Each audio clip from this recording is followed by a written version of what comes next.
ஒரு விவசாயி தன்னோட நிலத்துல நெல் விவசாயம் செஞ்சுக்கிட்டு இருந்தாரு.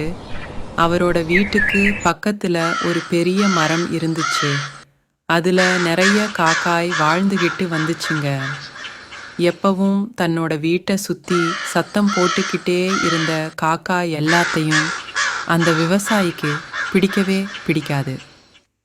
இருந்தாலும் தன்னோட வீட்டில் இருந்த பழைய சாப்பாடு தானியங்களும் காக்கைகளுக்கு சாப்பிட கொடுப்பாரு. ஒரு நாள் அவரோட விவசாய நிலத்துக்கு நிறைய வெட்டுக்கிளிகள் வந்துச்சுங்க.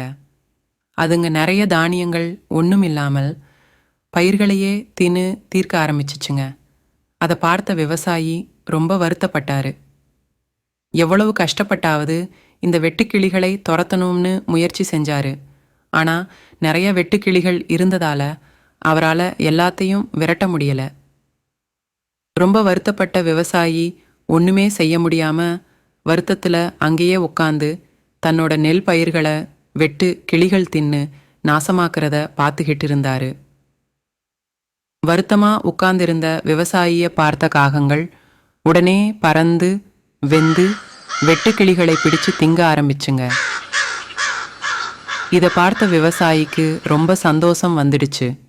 கொஞ்சம் கொஞ்சமா எல்லா வெட்டுக்கிளிகளையும் பிடிச்சி தின்ன காகங்கள் எல்லாம் பார்த்த விவசாயி, அடடா, இத்தனை நாள் நமக்கு தொந்தரவுன்னு நினச்சிக்கிட்டு இருந்த காக்கா எல்லாம் தான் கொடுத்த சின்ன உணவுக்காக இப்போ நமக்கு உதவி செஞ்சு நம்மளை காப்பாத்திடுச்சேன்னு ரொம்ப சந்தோஷப்பட்டாரு.